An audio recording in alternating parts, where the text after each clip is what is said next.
we're in shape. At least. Hi guys, welcome to another episode of Lockdown with Sid. This is episode number 35, and we're going to be talking about MMA today. We're going to be talking MMA with one of my friends. I've known this guy for a really long time. His name is Saami Siddiqui, and he and I went to school together. And he's probably, I think, one of the most, I would call him a super fan when it comes to MMA. Like, he knows a shit ton of stuff about MMA. He knows a lot about fighting. So Saami, hi man. How's life? Where are you these days? What's happening? What's up, SS? Good to see you. It's been a while. Yeah. Before I get to talking, I have to say that we did go to school together. You were my first my boxing captain, my gymnastics captain as well. So that I figured I should mention that first. Appreciate it. I'm in Portland now. I've been in the US for the last 15 years almost. I left India in 2003. So lived in New York for 10 years, lived in San Francisco for 5, and I've been in Portland for 2 years. And yeah, I think you got it right. I would say I'm a super fan. I wish I could say I had a belt in jiu-jitsu or in Muay Thai, but I've trained a little bit in all of them. But I've just been obsessed with martial arts, and it actually started with you guys with in school when we started boxing. That was the introduction. And now I look back sometimes and I wish we had the tools that we have now. Like, YouTube didn't exist. We didn't know anything. We were just going out there and just doing the basics, right? But yeah, man. I remember you guys had fights coming up. Like, I was the captain. I had a fight as well. But I thought it would be a great idea if the entire team, like all of us from Tara House, if we could watch like a movie together, because we had like one computer, one desktop in a room, and that was a big thing. Like, we had a desktop, and I had permission to use it. So I was like, why don't I motivate everyone and let's watch some Rocky movies? Let's watch some Rocky 2, Rocky 3, and your batchmate Siddharth. Thakur. Yeah. So Thakur was going for an outing because he was a local or something. Yeah. So I asked him, I said, listen, you're going out, get some Rocky movies so we can watch it and like everyone can get pumped. He couldn't find Rocky. He got Kickboxer or something. He got Bloodsport. The JCVD movie, yeah. I was like, man, I don't think we can motivate boxing with Bloodsport. No. Oh man, those are good times. I remember that. Just that feeling never leaves you, right? That feeling when you you take off your gloves and they're sweaty and they smell bad. I'm sure your students and you experience it in jiu-jitsu as well. When you first start rolling, you're rolling with guys who are sweaty, who have their gi on, and you're tight up close. But that smell and that feeling, if you fall in love with it at first, it never leaves you. It never does. And that smell of like the boxing glove, it's such a unique smell as well. You enter a boxing ring. I remember this is back in I think 2008, 2009. I met Karam Mehta, who and my brother had a massive boxing rivalry. So me and Karam were in London together, and we went to I told him let's go boxing. He wasn't boxing, he's left boxing. So we went to a boxing gym, and man, we entered and it was just like, we never left. Like, we trained together, we boxed. It was like, straight away. Yeah. For those of you who don't know, I actually, so Karan Mehta lives in New York. So I would meet him once a year in old boys get-togethers. And I actually brought that up. For those that don't know, I'm going to call him SS because that's what I used to call him. I know he goes by Sid now. But SS's older brother, Shardul, was also an excellent boxer, and him and this guy Karan Mehta had a huge rivalry for who the best boxer at school was. And of course, Shardul was in the same house as us, so we were Team Shardul.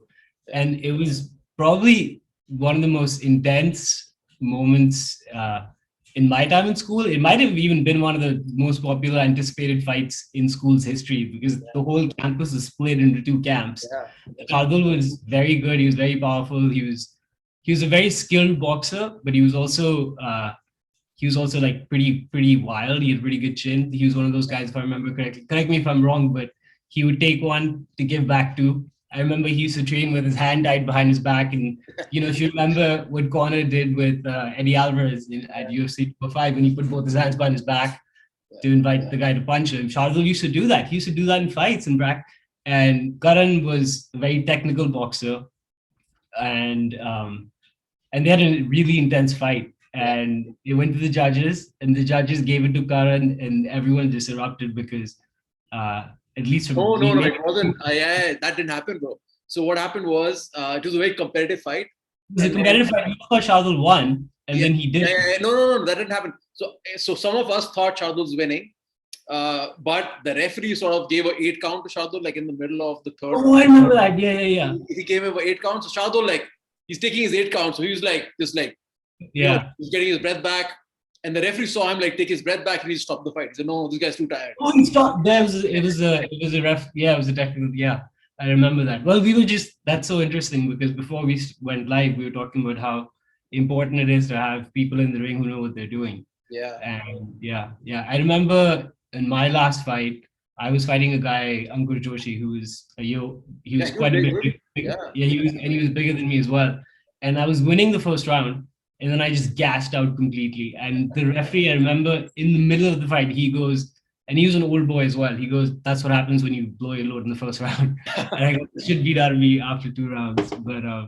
But that was a fun experience. And I look back at it now because even though, we were in 10th grade, 9th grade, that the butterflies you get before you walk, those are real. Like you heard fighters like GSP and Cowboy, all these guys talk about, they're almost like regretting making the decision to fight right before they go out. Yeah. And that's real. I'm sure you felt that. I used to feel that a lot. And the only time I didn't feel that was in that last fight that I had, because I just didn't care. I was just like, whatever happens is gonna happen. And maybe that's why I went ham in the first round and then blew my gas. Yeah, man. So that's the thing. Because I competed so much in school, every year had multiple fights. And then through grappling and jiu-jitsu, I've just had so many tournaments, so many fights. That feeling never goes away. But what's worse than competing yourself? It's to see your students. It's to see someone who's again, with you guys, man. When you guys were competing, I was fucking nervous. Honestly, I was so nervous with you and Pritesh. When you guys had fights, man, I was so nervous because you guys are my boys. You guys started off with me, and it's like when you guys go to fight, it's like my guys are going to war, and you can't control it. I can't fight. I can't be there fighting for you guys. So it's such a you feel so helpless as a coach. Yeah. But then when you guys do well, it's a great feeling. And, I wonder if you're still like that. I remember you. Of course, guys, I've known Sid since we were teenagers, but he used to be a very intense guy. He'd be quiet, he'd be walking around, and then he would just crack one joke. He's very, very underrated, under the radar sort of sense of humor, and then it would just make everyone feel loose and nice and chill. But otherwise, he could be pretty intimidating if you don't know him. I don't know that guy, bro. I wonder if you still have the same reputation at the gym. But you throw out those one-liners in the middle, but apart from that, you'd be pretty intense, especially during training. Yeah, I don't know, man. I actually don't know what I was like in school. I have no clue. I have zero clue. I think everyone changes as well after school. Yeah. But it's so interesting because now I have the same thing with a lot of my fighters, and a lot of them have fights coming up, and I'm planning camps for them.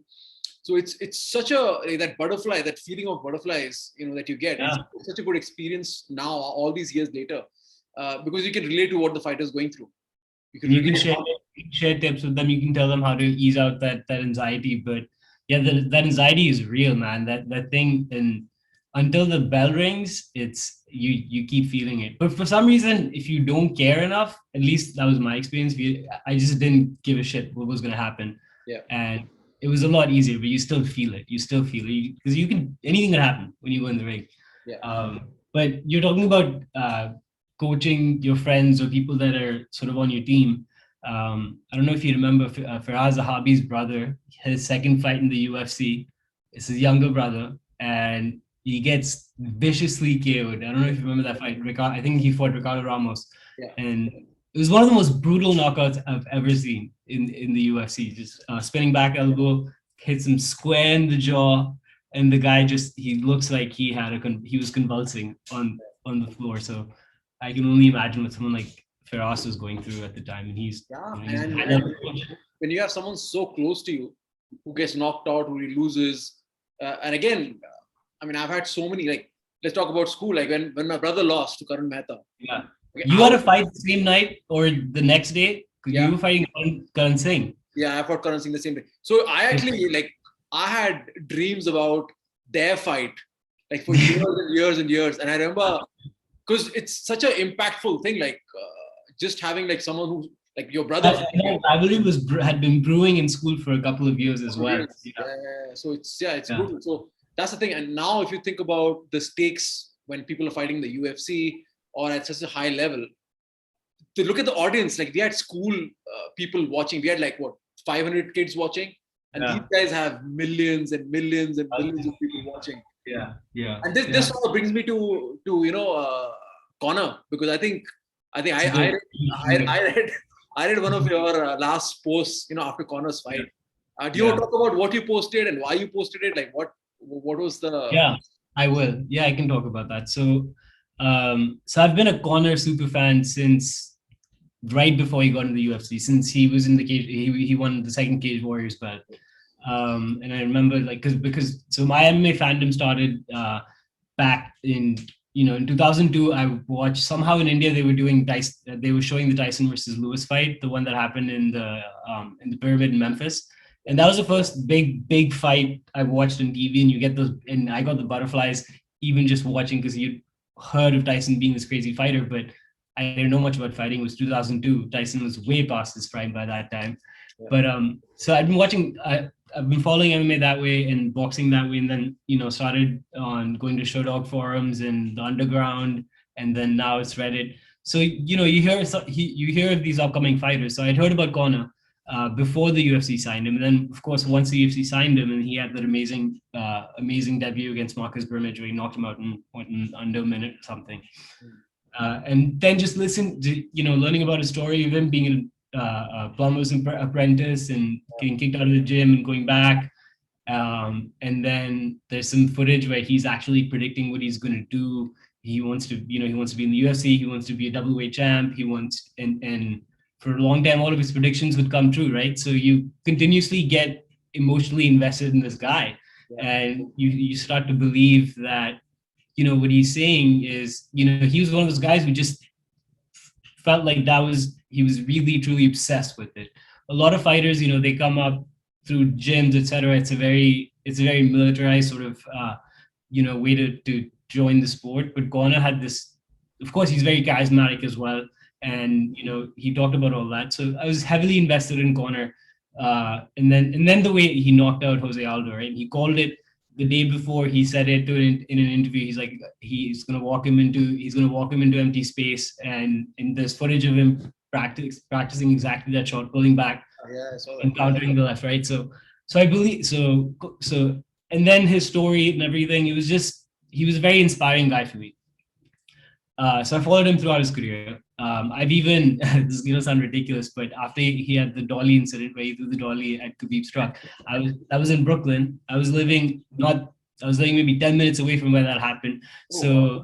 So I actually went to the court the 2 days after when you have the court case. I sat because in the US you can actually go to court if it's a public case. So I sat all day and I watched him go through his court proceedings. That's how much of a Conor super fan I am. But coming back to the Dustin Poirier 3 fight, it sort of, I got the sense I was wishing you'd see the old Conor back. I was wishing you'd see him focused, obsessed.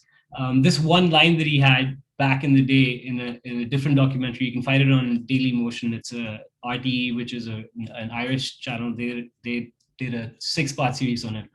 And there's a clip where he says, I'm like Vincent van Gogh. I've lost my mind to this game. I'm so obsessed with it that I've completely lost. And that really stuck with me. And so you keep thinking he's going to go back. At some point, he's going to go back to being that guy. Yeah. And I think a lot of us had that feeling going into the third fight. And it looked like he may, but given the way he started, he had the long stance, he was throwing kicks. But it like halfway through, even like a minute in, when I realized he was throwing these power and kicks, but they're all just naked shots, and he wasn't setting anything up. He was fighting angry, and I could tell he was fighting angry. And that's when I started to go, yeah, this is not good. This is not that sort of the Conor that we know. And that's what led to the post, because I felt really, it was going well, and then just the inconclusive nature of the way the fight ended, right? You never want to see a fight ending on someone breaking their leg, even though I think it's a legitimate victory for Poirier, because Conor hit Dustin. That's how he must have broken his leg. But it was emotional because there was a lot of criticism of how he reacted after the fight, how he was sort of the kind of shit he was talking. He was threatening Dustin and his wife and everything. And my post basically just said that it felt to me like there was real emotion and frustration when you're sitting on the floor, because if you remember when Anderson broke his leg or when Weidman broke his leg, they were both crying. They were literally crying. The fact that he was in so much pain, but yet he had the wherewithal to actually say the things he was saying, calling out to the doctor, to the referee, saying it's a doctor stoppage. It just felt like he'd put in a lot of work and then just did everything right and then failed. And I think that's a really, really sort of hard lesson, difficult emotion to go through, where you feel like you've done everything that you're meant to do.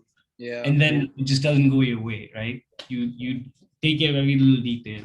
So I mean that was sort of why I felt a bit low.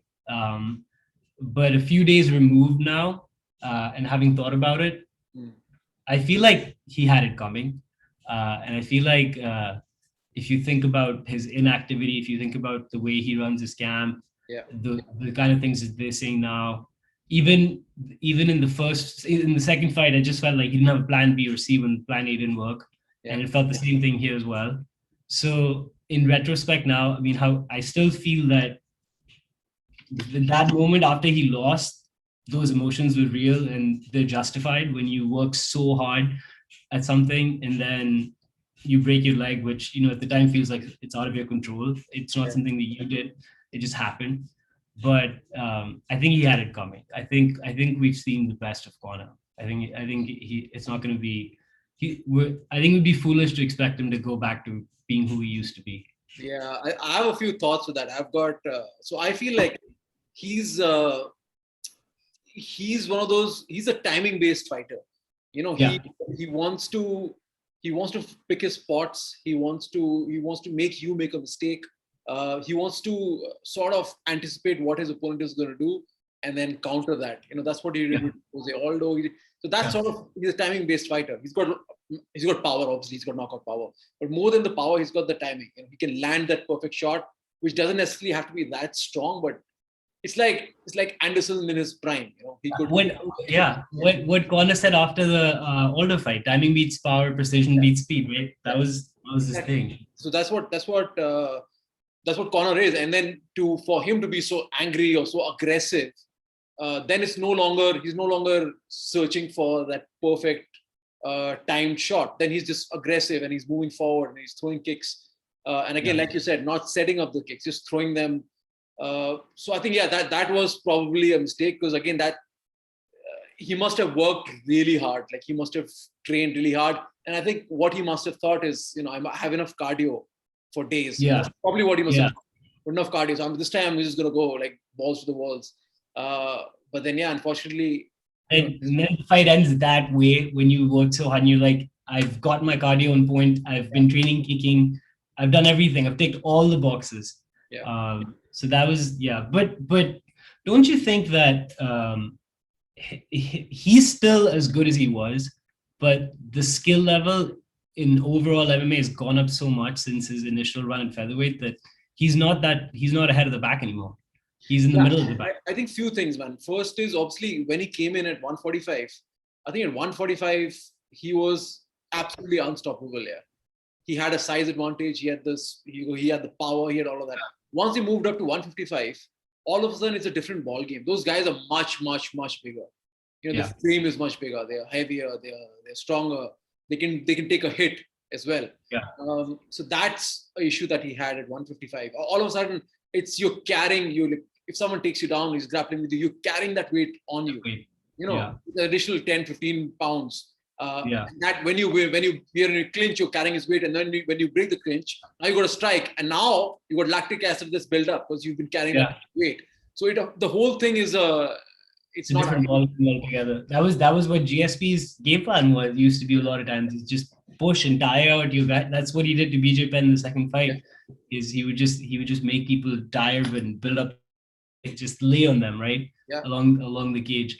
But the thing with Conor, I think, is he hasn't evolved, and the timing thing is absolutely true. You can see it. You could even see it in the second fight where they were both making adjustments. I think Dustin got his timing. He was slipping Conor's left and hitting him with the right hook. Conor realized what Dustin was doing. He made an adjustment, but he didn't get his timing in the second fight, and Dustin did get his timing. Even in the third fight, Conor was missing a lot of his shots, a lot of his punches, and that usually doesn't happen. He doesn't throw and miss. He throws and he usually lands. And even for the finishing sequence, or for the leg break, you can see them both just swing, throw their lefts, miss each other completely, and then the leg break happens. So yeah, you're absolutely right. Like he didn't get his timing right, and I think that probably comes from not being in the gym all the time. Dustin trains at ATT, which is he has really good fighters to roll with every day. Conor, I don't know who he's training with. He doesn't have any known training partners. And I just think his camp also, like every single time they make it sound like they had a great strategy and it was going to plan, and then it didn't. So something must be off. So we were texting about this, and I wanted to ask you about the guillotine attempt that he went for.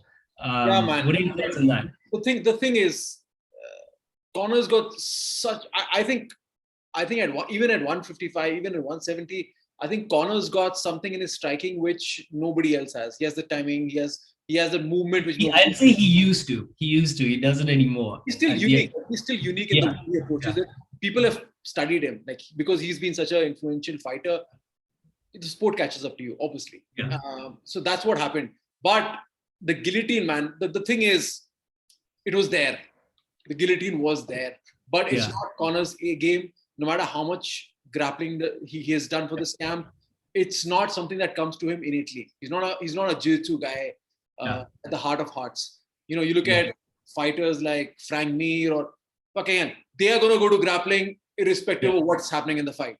If you're sleeping somewhere, you grab the neck, they're going to trap and roll you from mount. Conor is a knockout artist, man. He's a striker. So he got the neck, but there was a hesitation. There was a slight hesitation, and that's what someone like Dustin needs, man. Because that guy's a high-level black belt. So I think Conor hesitated a little bit. He thought, should I not? Should I come in? And he jumped to guard. He jumped guillotine into guard. Did he have to do that? Or if you think that position, if he thought if his arm was under the neck, he didn't need to jump guard, right? He could have tried to jump guard. He could have, and if he felt like he's losing the guillotine, he could have sprawled him down, got him down to all fours, and then taken his back or anything else. But he hesitated and he thought, oh shit, maybe the guy's neck is going to pop out. It didn't stay there. So like, okay, this seems tight. I should probably go for it. But that hesitation gave Dustin time to, break the grip, and then he started controlling the forearm. That's what happened. Had Conor not hesitated, I think he might have been able to finish it off. Or at least I'm glad you said that, because a lot of and it appears this way to Nick, and we don't know what's going on. We're just sort of we're sort of just discussing assumptions that we're making, right? Because Dustin did land a punch right before that. Conor initiated the clinch, so he might have been a little rocked. But a lot of people are saying that he went to the guillotine out of desperation. I'm glad that you said that it was there, because there was this theory that I had that there might have been two reasons why Conor actually went for it that hard. One, he wanted to show Dustin that he wanted to put in that grappling threat into Dustin's mind, and he might have, it might have been part of the game plan, but maybe not so soon in the fight, and he just saw it and he took it. And he might have actually thought that he could submit him. If you remember in the first Dustin fight, that's when he got his brown belt after that fight. Weird that he got a brown belt after a knockout, but anyway, there was there was a theory going around that he might want to, and knowing the way Conor likes to sort of line things up, he might have thought, okay, if I submit this guy, maybe I'll get a black belt and it'll be a big deal. So that was one thing. That was the other thing. One, establishing that submission grappling threat that I'm going to actually fight you this way. You're going to have to worry about this. Yeah. And second, he might have actually thought he could submit Dustin. I mean, if the neck is there, and it happens so many times in grappling. You're doing something and you find yourself in a position, and you have to actually take a minute and realize, oh shit, I've got the neck, like it's there. Yeah. And but if that's not your game, then instinctively, like with Conor, his timing on the feet might be so much better than his sense or his instinct for submissions. Yeah, but I don't think his ground game is that bad. It's not. And if you go back and watch the opening sequence of the Habib fight, the way he escapes the first takedown attempt, that's, I mean, people are saying like, oh, he grabbed the shots or whatever. But man, the way he got out of the first scramble, man, that's high level stuff. So he can grapple. But it's just because he's here with his striking and here with his grappling, he's always going to be, on his strength and striking. So that's probably what, my 2 cents on that situation is. If that neck and if that choke wasn't tight, Conor wouldn't have jumped. Like he wouldn't jump. Yeah, I think so.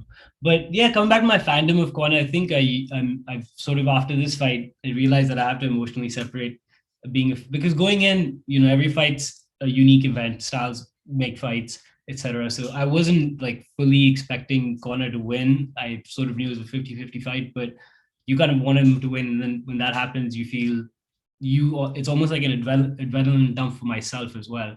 Yeah. So it's a lesson for me to kind of not be so emotionally invested in fighters. What are some of the fights that have I mean, let's not talk about this fight, but what are the fights? What would be the 1 or 2 fights which really shook you up after the fight? You were like, fuck, I didn't want this guy to lose. Or That's a good question. The first one that comes to mind is Fedor's fight versus Fabricio Verdum. Not Brett Rogers or whatever. The Brett Rogers fight was scary as well. I remember that. I was like, holy shit, this is not going the way it's supposed to, because he was coming off that insane run where he knocked out Arlovsky in the first round, and he submitted Tim Sylvia in the first round as well. And the Brett Rogers fight, the first round was pretty bad for him, and then he just but it was apparent to people. Of course, you're going to say you're guessing at the time, but it was apparent again that he was throwing overhand rights. That's all he was doing. He wasn't really using all of his skills like he used to. Like he used to use a lot of judo, sambo. He used to clinch up a lot. He was just throwing hands, and he had a lot of speed and power in his hands. Still does. So, but yeah, that was the first fight, the Fabricio Verdum fight. That shook me to my core, because you just never expected him to lose, and him to lose that way, to tapping out, which is pretty decisive. Yeah.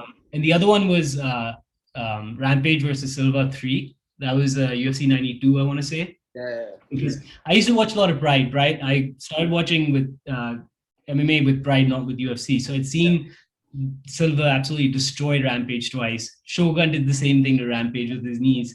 Yeah. And so Vanderlei used to be a scary guy back in the day. And the way the cleanness of that knockout that Rampage had, where he just ducked and then came up with the left hook. Yeah. And Silva just went flat. Was not expecting that at all. That shook me up too. Because it's these fighters that build up this, like, their reputation almost becomes mythical.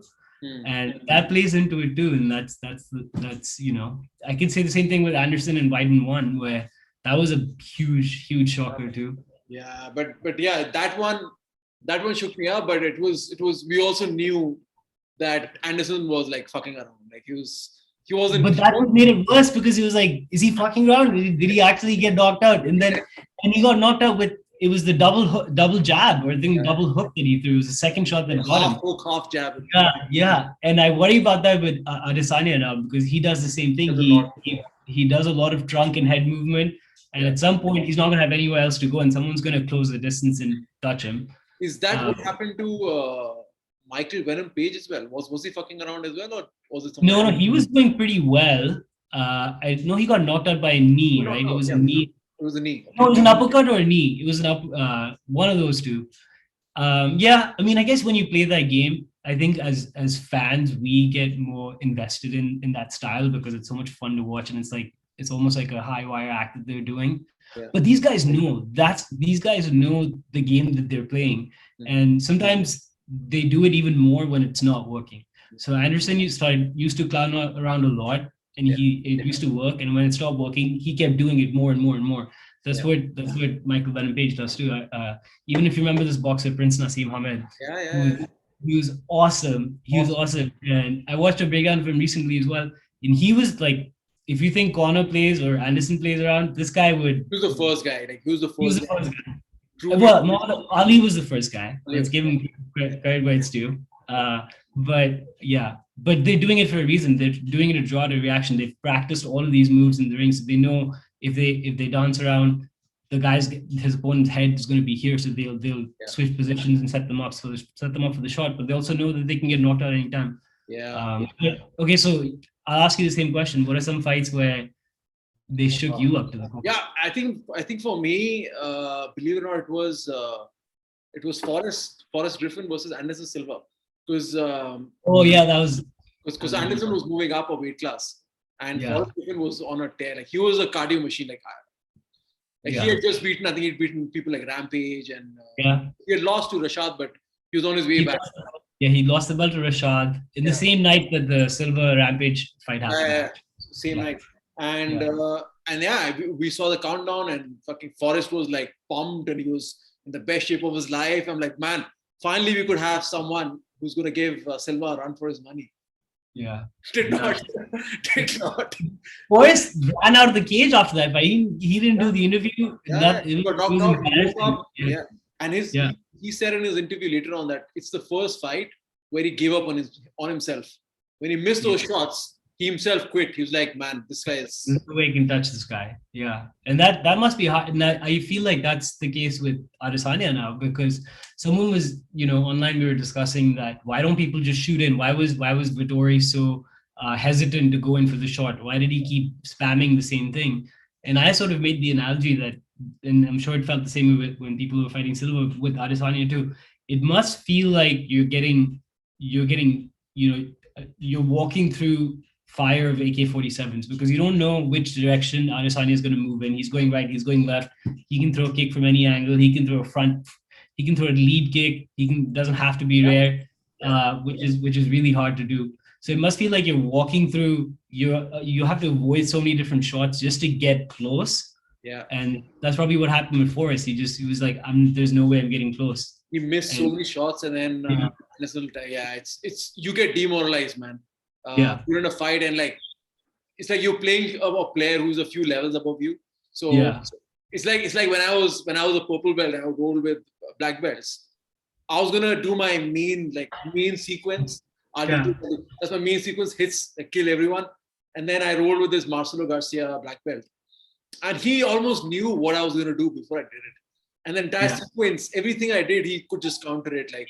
That's really nice. Like the guy is a few levels above you, in terms of your That's what they say about really high level guys. They just know they know their different patterns, right? They have their own, like you had your sequence. They probably have like 5 or 6 different sequences, and they know what you're gonna do, so they know how to block it. I mean, Khabib, the way he finished Justin Gaethje, he didn't have to. He could have done it. He could have gotten an armbar. He could have gotten a triangle. Yeah. So he had so many options. They just know. But that's what makes people special. That's what like GSP had so many different game plans that he could go into fights with. Yeah. And I think bringing it back to Conor, it just doesn't seem like he has multiple game plans in a fight anymore. It's like everything is based on trying to land that left. Everyone knows that left is coming. Plus, when you're fighting with southpaw, it's much harder to hit that left hand. Yeah. And then again, depends, like you spoke about, who's he training with. But I think what also changes it is when you have 50 million, in your bank account, and then you don't have to fight. Like he doesn't have to fight. He never has to fight again in his life. No. And he may think that he still wants it, but he does. Like the level of hunger that he would feel versus someone like Dustin, who's still at ATT, doesn't have this like celebrity status, doesn't have this team, or even the younger guys now. I feel like now that Khabib's out of the way, Conor's gone, Gaethje probably has a few years left.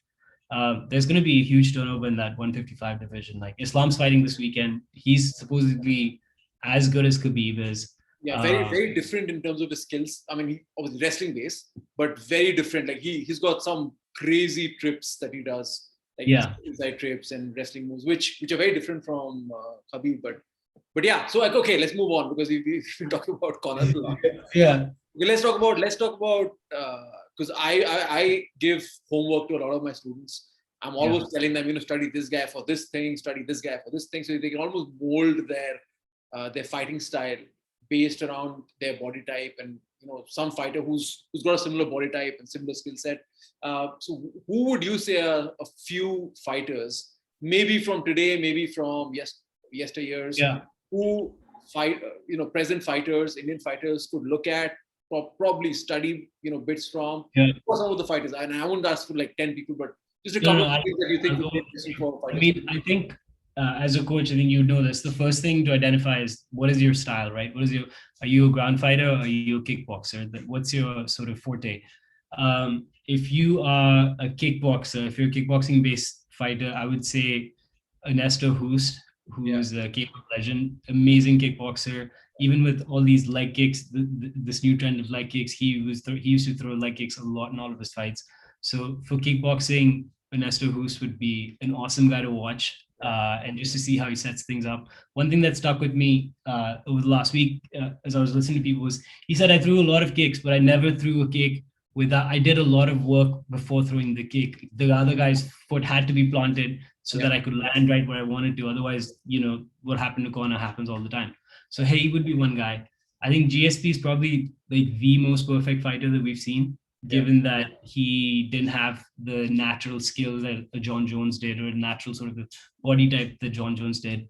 GSP added wrestling to his game much later. He was a karate guy starting out, and then he sort of became obsessed with wrestling, and his game plans were always, he could do it all. He's really good at it. He had a piston jab by the end of his career. His wrestling was really good, so he would be a guy for overall MMA and grappling as well. And then I think any of the guys from City Kickboxing, like Israel, we've spoken about. His game is obviously based on a lot of just his personal skill and talent, and it's probably not that repeatable. But I think you can spot a lot of patterns of how he's feint. They feint a lot, right? And feinting is very new in MMA. It's been around in boxing for a long time.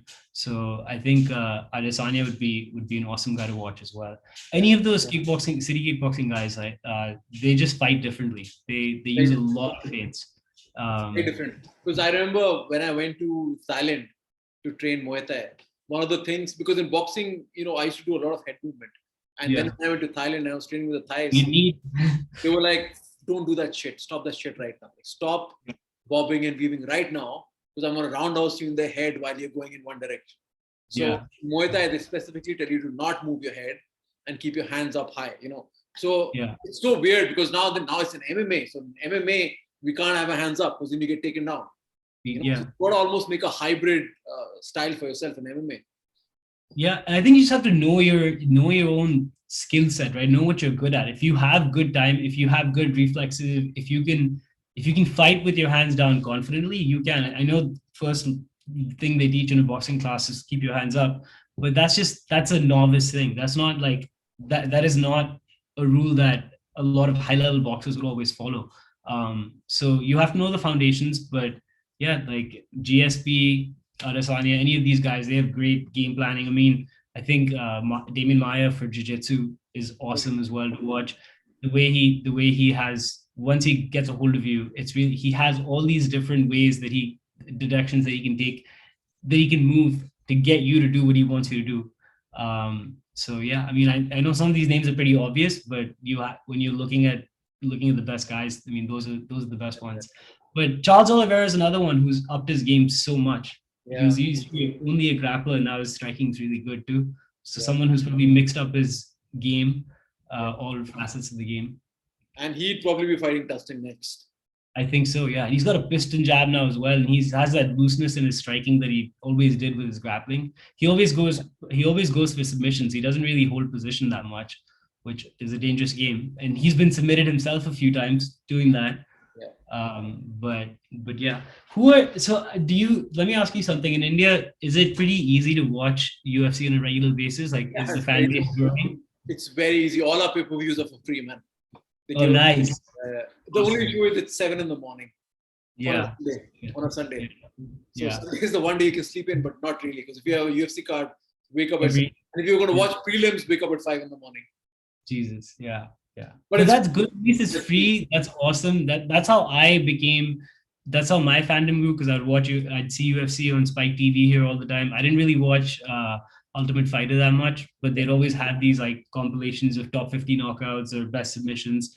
That's what made me familiar with a lot of these fighters at the time. Yeah. But it's always fun. It's always fun, and the game is just changing so quickly. It's going to look so different in a few years.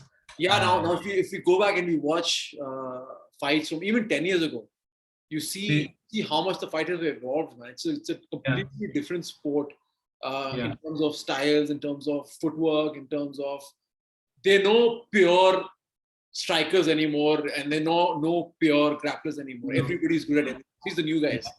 They're good at everything. The only place where you still see glimpses of what the UFC looked like 10, 15 years ago is the heavyweight division. They still move a little slow, but every other division, it's a completely different sport. It doesn't even look like the same thing. Like a top fighter now would destroy fighter who champions from 2005, 2006, I think. So easily. I think a lot of those champions from the early 2000s won't even get in the UFC. Like if they were in their prime, I don't think they would get. No, the level's just gone so. Yeah. I mean, even someone like Forrest Griffin, who was a very durable, good, well-rounded, good fighter everywhere, he wouldn't even be in the top 10. He won't be. He would imagine what G. Prohaska would do to him. You'd make him so just deep. Yeah, he looked like a fool in there. Different level altogether.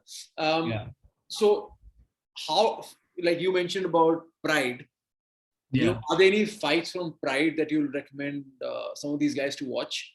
Like good fights, they can learn stuff from. So many good fights, yeah. The first one that comes to mind is Fedor versus Krokop. That was a huge fight at the time. Krokop was the top kickboxer in MMA. They were both top heavy. Left kick hospital, right kick cemetery. Exactly. And Fedor was obviously the top heavyweight. He was a grappling based guy. And the backstory was that Krokop had actually head kick KO'd Fedor's younger brother a few months earlier in a fight. And there's footage of Fedor watching that fight backstage live.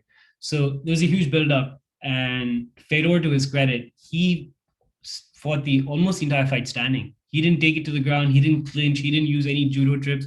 He was going toe-to-toe with Krokop on the feet, blocking off his angles, landing his own kicks, landing his own punches. So I think that was a really fun fight to see, because no one expected Fedor to fight Krokop the way he did. Yeah. That was an awesome fight. Nick Diaz versus Takanori Gomi. Oh yeah. I mean, I love the Diaz brothers. They're one of my favorite fighters. That was an awesome fight because Nick was getting pieced up the whole time, but his cardio kept up, and then he started doing what he used to do, which is just land, keep touching you, and eventually he lands a clean one, and then that was the first gogoplata in high level MMA that he landed. Yeah. So that was a good fight. Anytime Vanderlei and Silva fought, if you just want to see violence, just like no technique. I mean, I'm sure there was Muay Thai technique in there, but it was a lot of just wild power. Just wild power. Winging haymakers, and you would catch. He was the axe murderer, bro. Like, what do you expect? There's no finesse in that axe murder process. Yeah, I mean that he had an aura about him as well. At that, people were scared to fight him. He'd have that like very specific pre-fight ritual where he twists his wrists. And that would you'd be fearful of that. And Krokop knocked him out with a clean head kick as well in one of the last fight. But that was the thing about Pride, open weight, they didn't care. They just did whatever the hell they wanted to. It's going to be fun. Yeah, and then Krokop came to the UFC and got head kicked by Gabriel Gonzaga. Yeah. What are your favorite Pride fights or fights that you go back to? Man, Pride Rampage fights, man. Rampage fights, yeah. Rampage gets caught in triangles. He lifts the guy up. The Ricardo Rona fight. Yeah. Oh my god. And then I loved when Chuck Liddell came in. And Rampage knocked him out. They knocked him out, yeah. And then Chuck had beaten Overeem in the first round. Yeah. Overeem first round, man. I mean, can you imagine? In those one-night tournaments, like, can you imagine having? I'm sure they might even happen in India because they're more popular at an amateur level. But imagine fighting 3 times in a night. And imagine the UFC champion coming to take part in that tournament. Like, how could Dana White is in the corner of the commentary, and you can hear him getting really upset because he can just see Chuck Liddell's aura just disappearing. And it wasn't even that Chuck fought badly; he was exhausted. He just fought a full fight with Overeem that he won. And I don't know what Rampage's previous fight was, but it couldn't have been as hard as. Yeah, his first fight was pretty short. Yeah, Chuck was gassed. Yeah. And then in the finals, I think Rampage fought Vanderlei as well. And then he got knee to oblivion. Yeah. So probably saved Chuck, actually. Possibly saved Chuck from a beating in the finals. At that time, possibly, but that would have been a fun fight. Yeah, but again, Chuck would have been gassed. Chuck would have been yeah, that's true. That saved and then the UFC finally did do Silva versus Chuck Liddell, which was a fun fight to watch. I just thought of another one. Fedor fights in Pride were just always fun. The Randleman fight where he got slammed on his head. Like, it was the way you talked about the Arona slam. That was an even worse slam because he landed right in the back of his neck. And the guy has such crazy dexterity in his hips that I couldn't even describe to you the sequence that he did, but he somehow turned that slam into an armbar. And then with Fujita, he got cracked with the right, and he stumbled around. He clinched up. The great example of what you should be doing when you're rocked. You just looked for clinch, look to get some. No, and honestly, like once you get rocked, and I've been rocked a lot of times. You get rocked, you see 3 or 4. Yeah. You know which one to clinch. You know, whatever's coming at you, you just clinch whatever you can get. And just those 5 seconds are like so helpful because just in 5 seconds, you can where the person is. Just throw it, they land. And then you get your whereabouts, and then you can start fighting again. Because but that probably comes from practice, right? Because you might not practice grappling that much, and then that's not your instinct. Your instinct might just be you're rock and you just throw back. But if you do have a grappling base, and you can, you can clinch up if you grab. No, for me, my clinching was more Muay Thai because I was doing Muay Thai before I was doing Jiu-Jitsu. So for me, my first thing, once I'm rocked, it's like Muay Thai plum. That's my home, and I can clinch and I can stay there for a while. And then if I have to get upper body underhooks or something, then I'll wrestle. But my standing up is always Muay Thai clinch. Old school Anderson Silva, fucking clinch and. It's also for people that's the other thing about MMA, and that's what I wonder about what's happening in India, because if you don't know the technical details, you just don't understand. Like, you don't understand how difficult it is, how difficult it would be for someone to get out of Anderson Silva's Muay Thai palm, right? For a layman, it just looks like someone holding another guy's neck, and he's just like, why can't he just move out of it? And you can't, because when you control someone's neck, you're controlling their whole body. You just can't. You have your elbows tucked in. They literally can't do anything. It requires years of practice to get to that level of expertise. But with Thais, you can go with a Thai who's 20 kilos lighter than you, and he's smoking a cigarette and holding pads for you. And then he's like, oh, come, clinch. And you go clinch and you can't move the neck. Yeah. And you look like you can't. And he holds your neck. This is what my Thai trainer would do. He would line up all the students. And he would come and he'll hold your neck, pull it down one by one. And he'll check and after that, he'll check. Like, he's like, neck no good. Neck no good.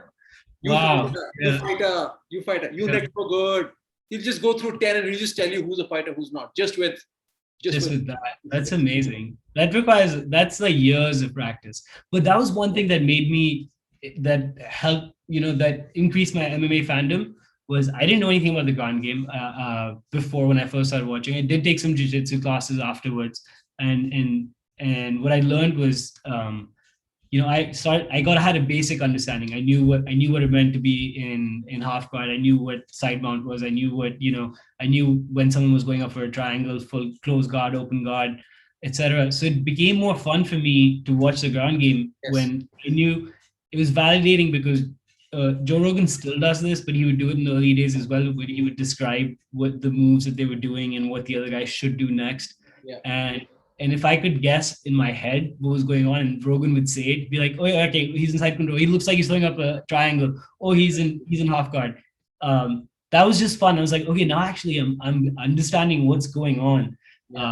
And then once you train a little bit, you realize that that's not boring at all. That is like the most taxing part of the game. Is when you have to carry someone's weight, or just trying to get up underneath from someone. I never understood why full mount was considered such a dominant position until I actually realized when you have someone underneath you and you just can't do anything. You're just stuck. Or like a crucifix as well. The crucifix was early MMA. There's so many crucifix endings. You just didn't know what to do. And that's why we are with India. Like with India, a lot of the fighters, believe it or not, like up and coming guys are now well-rounded, but fighters from like 5 years ago, they weren't even watching MMA.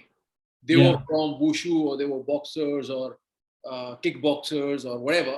All these McDojos, So they were specialists in their area of expertise, and a lot of them would come to Crosstrain and they would be like, "Oh, I want to, I have a fight coming up. Can you train me? Can you teach me?" Yeah, sure. Today's jiu-jitsu and let's roll. And they're like pro fighters who had 10 fights, 12 fights. They're like, "What is rolling?" Like, they don't even know. And then they would come and they would roll with, a couple of my white belts, and they get tapped, and then they would leave. Like, they didn't want to joke. But isn't that your part of your story as well? Like, I think that's the beautiful thing about jiu-jitsu is that you either, if that happens to you, you get tapped by a small, you're a big white belt, you get tapped by a small brown belt, purple belt, whatever, and you don't expect it to happen.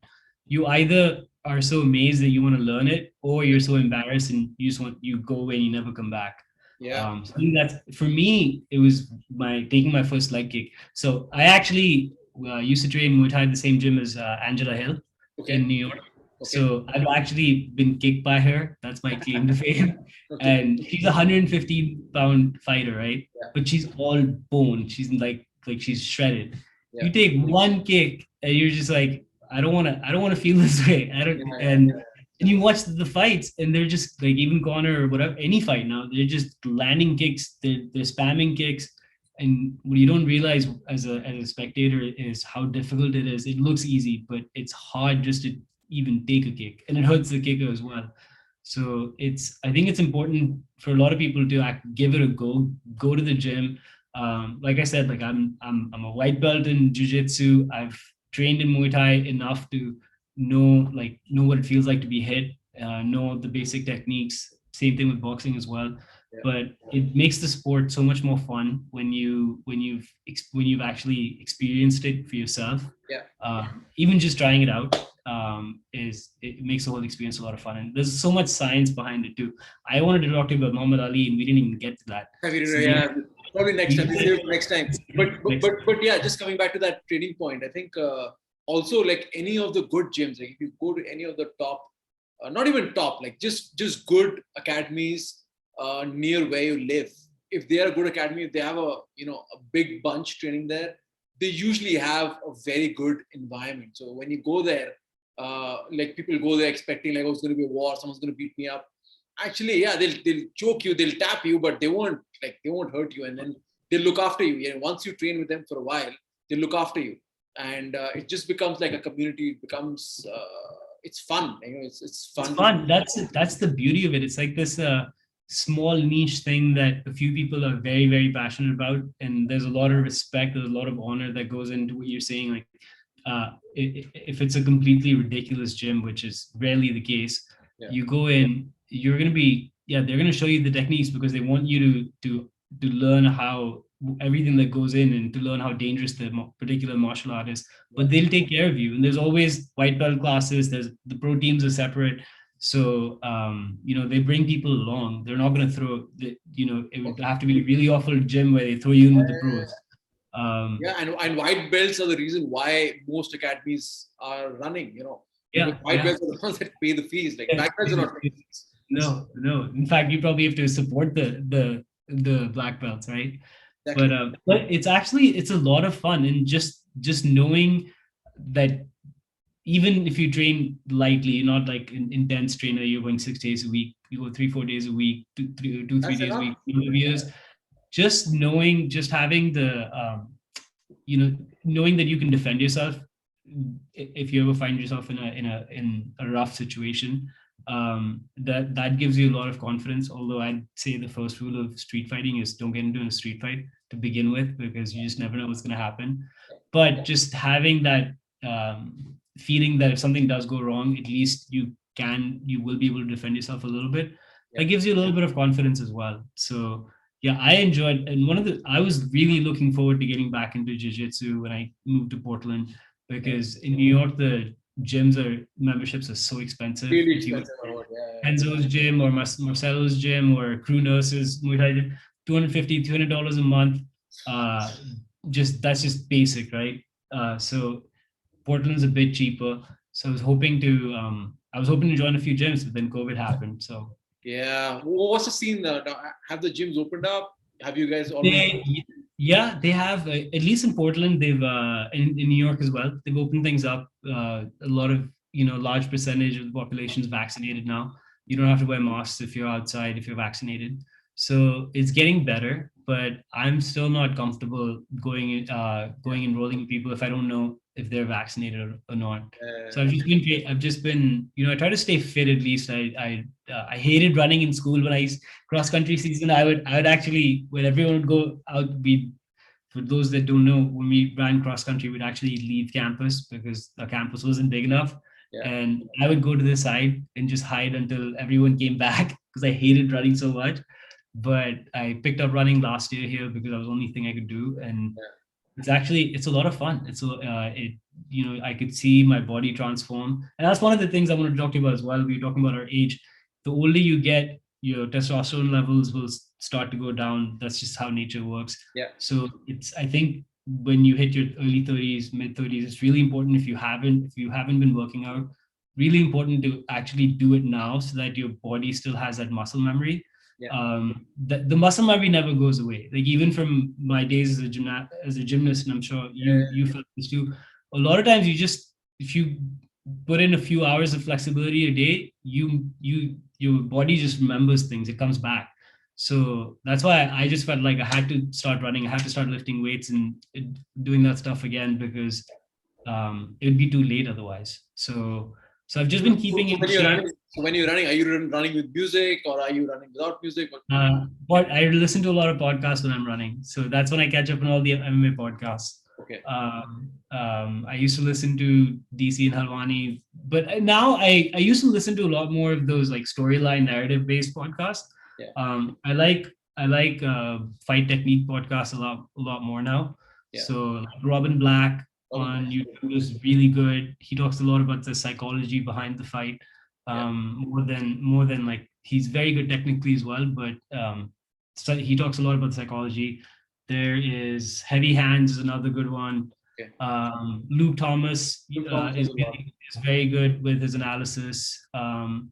There's Combat or something. He's on. One in Combat is his YouTube channel. There's a YouTuber called The Weasel. He does amazing breakdowns as well, and his breakdowns go up like within minutes of the fight ending. Really? So that's always fun. I don't know how he does it, because he has images from the fights, and he's within 15 minutes you'll see like a 7-minute breakdown of what just happened. It's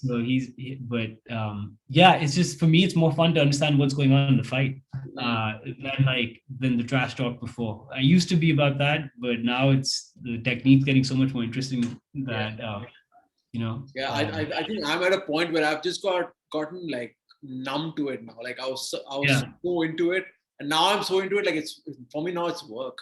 Like people say, oh yeah, follow your passion and do what makes you happy. Yeah, but now my passion has become my work to such an extent that it's now like, oh, we've got to review this fight tomorrow. So I've got to walk.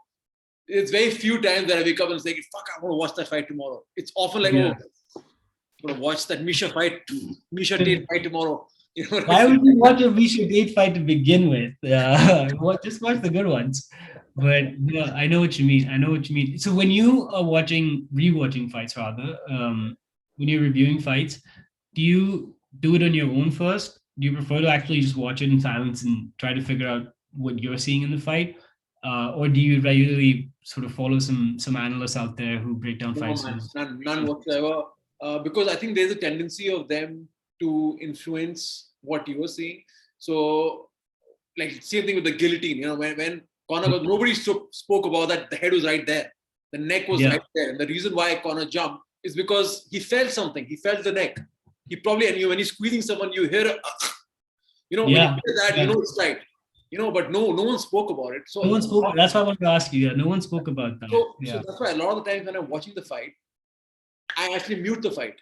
You know, I mute what the commentator is saying. Sometimes I'll just play random music on the side. Or if I'm watching it, I'm actually not focusing on what these guys are talking about because they could be missing out on a lot of other stuff you might get. So a lot of the times, yes, that's what I do. I don't really focus on what those commentators say, and I definitely don't listen to people before the fight. So I don't listen to people like, oh, Conor's going to get smashed, or nobody knows it's a fight. You can't say before a fight. You can't count someone out. That's why I hate it when people say, oh, who do you think is going to win? I don't know who's going to win. There's no way you can predict that. There's too many variables. Yeah. But yeah, there is what I've learned from just, I know we're probably running short of time, but I wanted to ask you this, like when you're looking, even when you're watching a fight live, if it's on mute, I often watch it on mute as well.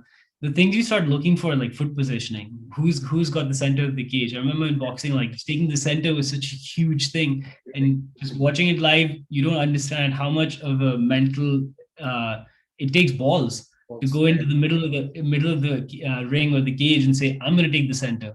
And so you see that, or like Khabib, he would never go for very seldom would he go for a takedown out in the open, right? There was always the thing with him was he would push you back behind the black lines, and that's when he attacked.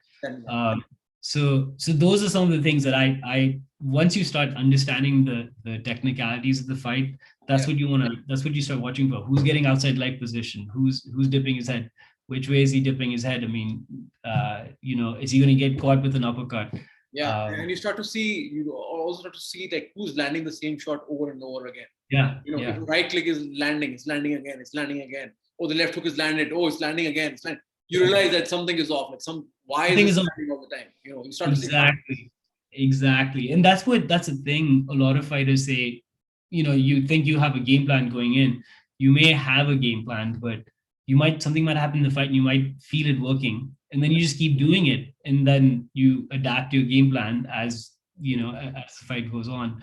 But yeah, it's always fun. And then the best part is when you see something coming and then it actually happens, you're like, oh, I know what I'm talking about. That's special. When you see people loading up their hips to go for a spinning wheel kick or a spinning elbow or something. And I often wonder if his opponent can spot it in the cage, because when you're loading up your hips to spin, if you're facing someone squared up, you might not be able to spot it, but the good fighters usually do. But those are the little things that make it more fun, and you don't get that experience unless you've trained or unless you've spent some time at a gym at least. Man, awesome. So that was a short little podcast. It's supposed to be 40 minutes. You've gone well over that. Oh my God. And we didn't even hit the other stuff. But yeah, Saami, thanks a lot, man. Thanks a lot for. No, I appreciate it, man. It was so much fun. It was so much fun talking to you. For guys that don't know, it's the first time I'm speaking to SS in probably 10 years at least. We've kept up. 18 years, bro. Yeah. 18 years since we were up, like half a life ago. So I think we did pretty okay for two guys who haven't been in 18 years. Crazy. It's crazy. And we are very young. So 18 years ago, when we were 2 when we met each other. So exactly. We're 20, 21, 22 now. Thanks a lot. Thanks a lot. जैसे लंगोटे यार कहते हैं. So bro, do you have Instagram? Do you have somewhere people can connect with you if they want to know? Yeah. I do. So Instagram, my Instagram is at Brooklynwala. I know it's a bit weird, but if you just search my name, Saami Siddiqui, it should come up. I'm not that active on social media. I'm more active on Twitter actually. My Twitter is also just it's Sammy Davis Jr. So you can follow me there.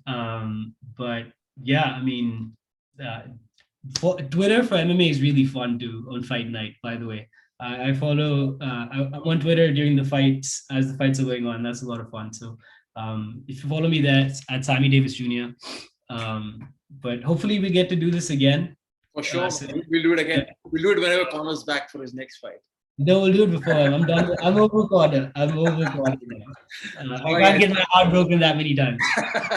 All right, guys. Thanks a lot. That was Lockdown with Sid. I'm Siddharth Singh.